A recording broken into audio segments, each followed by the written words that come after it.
श्रावणातलं आभाळ कधी पाहिलंय का हो तुम्ही?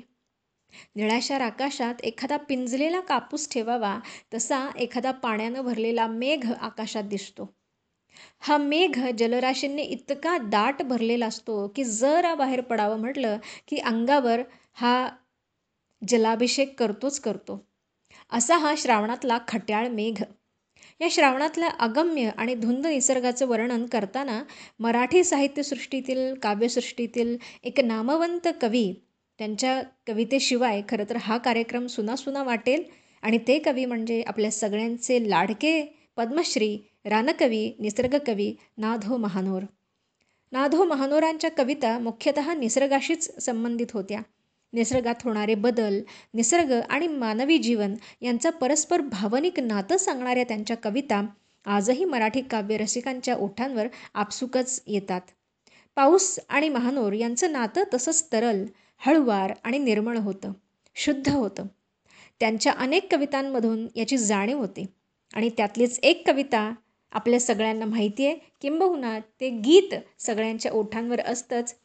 कवितेचं शीर्षक आहे घन ओथंबुन येती. घन ओथंबुन येती, बनात राघू भिरती, पंखावरती सर ओघळती, झाडातून झळझळती. घन ओथंबुन येती, बनात राघू भिरती, घन ओथंबुन झरती, नदीस सागर भरती. डोंगर लाटा वेढीत वाटा, वेढीत मजला नेती, घन ओथंबुन येती, बनात राघू भिरती. घन ओथंबुन आले, पिकात केसर ओले, आडोशाला जरा बाजूला, साजण छैल छबीला, घन होऊन बिलगला, घन होऊन बिलगला, घन होऊन बिलगला, घन होऊन बिलगला. ना. महानोर यांनी या पावसाला एखाद्या साजणाची उपमा दिलेली आहे. खरोखर आणि हा श्रावण, या श्रावणातला पाऊस म्हणजे साजन छैल छबीला असंच म्हणावं लागेल. म्हणजे थोडंसं बाहेर पडावं असं म्हटलं, की याची रिमझिम रिमझिम सुरू होत असते. आणि एखादा खट्याळ असा साजण असावा, छैल छबीला साजण असावा, अशा पद्धतीनं श्रावणातला हा पाऊस असतो. आणि खरोखर श्रावणातलं इतकं सुंदर वातावरण, निसर्ग इतका आल्हाददायक असतो, की खरोखर आपल्याला तो वेढीतच नेतोय त्याच्याकडं पाहायला आपली सतत दृष्टी पडते. आपली सतत आपल्याला असं वाटत असतं, की नाही थोडंसं तरी आपण डोंगरावरती एखाद्या जाऊन यावं, नदीच्या काठावरती जाऊन यावं, असं खरोखरच श्रावणामध्ये प्रत्येकाची इच्छा होत असते. आणि ती साहजिकच आहे असं मला वाटतं. श्रावणात निसर्गाचं मनोहारी दृश्य सर्वांनाच खुळावतं आणि खुणावतं सुद्धा. थंडगार वाहणारा वारा, मधूनच शिडकावा करणारी एखादी पावसाची सर, आकाशातून वाक्कुल्या दाखवणारा सूर्यदेव, पक्ष्यांची कानावर पडणारी किलबिल किलबिल गाणी, सायंकाळी सूर्यास्त होताना नभावर उमटणाऱ्या चंदेरी सोनेरी रंगछटा, आणि अशातच हिरव्या हिरव्या गवतांवर पडणारी ही चंचल चपल अशी सोनेरी किरणं. असा हा सर्वांगानं श्रीमंत असणारा श्रावण महिना मनामनात आनंद देऊन जातो. झुळझुळणारे झरे आणि फेसाळणारे धबधबे पाहिल्यावर, गोपिका कृष्ण सखा भेटल्यावर उल्हासित होऊन बेभानपणे नृत्य करत असाव्यात असा भास होतो. अशाच नाचत असतील ना गोपिका श्रीकृष्णाभोवती. थेंबांचे मोती पानावर जणू काही हिऱ्यासारखे चमकायला लागतात. आणि मग एखादी नाविन्यपूर्ण अशी कल्पना चमकून जाते आणि असं वाटतं खरोखर सृष्टीनं असा हा हिऱ्यांचा हार जणू घातलेला आहे की काय, परिधान केलेला आहे की काय. खरोखर सृष्टी अशी नखशिखांत नटलेली असते, सजलेली असते, अलंकृत झालेली असते. आणि या अलंकृत झालेल्या सृष्टीचं अत्यंत सुंदर आणि संस्कृत प्रचुर शब्दांमध्ये वर्णन केलेलं आहे, ते म्हणजे बाभ बोरकर यांनी.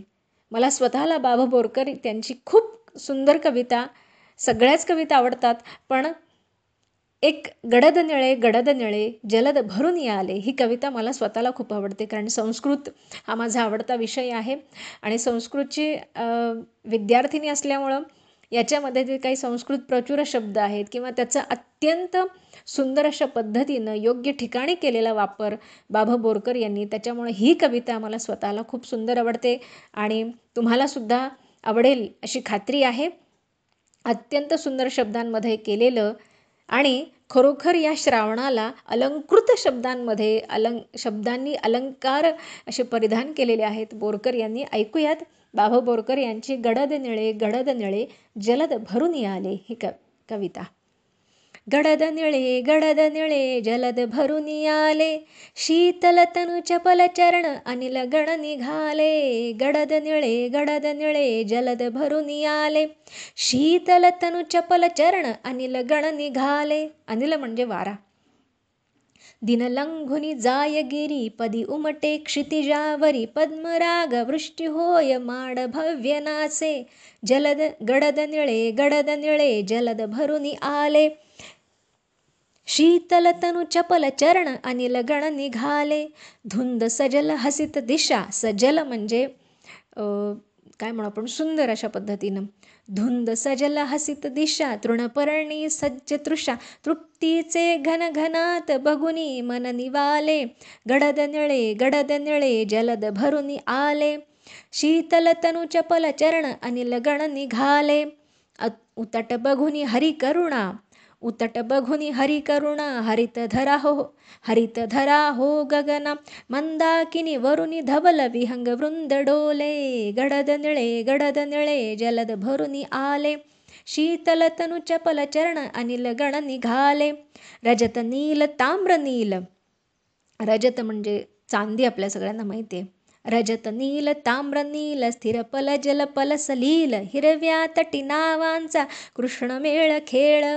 गडद निळे जलद भरून आले, शीतल तनु चपल चरण अनिल गण निघाले.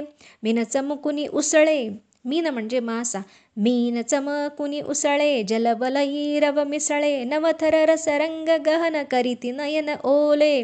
गडद निळे जलद भरून आले, शीतल तनु चपल चरण अनिल गण निघाले. धूसर हो क्षितिज त्वरित, घोर पथी अचल चकित, तृण विसरून जवळील ते खेळवी गगन डोळे. गडद निळे जलद भरून आले, शीतल तनु चपल चरण अनिल गण निघाले. टप पडती थेंब, टप पडती थेंब, मनिवनीचे विझती डोंब, वत्सल ये वास भूमी आशीर्वच बोले. गडद निळे जलद भरून आले, शीतल तनु चपल चरण अनिल गण निघाले. अत्यंत सुंदर शब्दांमध्ये सजवलेली अशी ही कविता बाबा बोरकर यांची. श्रावण, खरोखरच श्रावण मनभावन चंचल चतुर असा हा श्रावण. प्रेमाचा झरा आणि सणांची आरास म्हणजे श्रावण. कधी ऊन तर कधी जलधारांचं नजराणं म्हणजे श्रावण, तर कधी इंद्रधनुष्याच्या रंगीत पोशाख लिहून येणारा श्रावण. असा हा मनमोहक श्रावण. काही निवडक कवितांमधून मी तुम्हा रसिक श्रोत्यांसमोर मांडण्याचा प्रयत्न केलेला आहे. शब्दांच्या या सुंदर सुगंधी अशा फुलांची परडी मी तुमच्या सर्वांसमोर ठेवलेली आहे आणि या कवितांच्या शब्दांचा सुगंध, श्रावणाचा सुगंध तुम्हा सर्वांपर्यंत पोचला असेल अशी अपेक्षा व्यक्त करते. खरं सांगू का तर आपापल्या परीनं प्रत्येकाचा श्रावण खूप वेगळा असतो. प्रत्येकजण श्रावणाकडं, श्रावणातल्या निसर्गाकडं खूप वेगवेगळ्या पद्धतीने पाहत असतो. खरं तर नजर सगळ्यांना असते, प्रत्येकाची दृष्टी वेगळी आहे या श्रावणाकडं पाहण्याची. आणि त्यामुळं मला असं वाटलं की या श्रावणातल्या खरोखर कवितेतला श्रावण नेमका कसा आहे, प्रत्येक कवीनं चितारलेला श्रावण कसा आहे हे मांडण्याचा या थोड्याशा अल्पसा प्रयत्न मी हा तुमच्यासमोर केलेला आहे.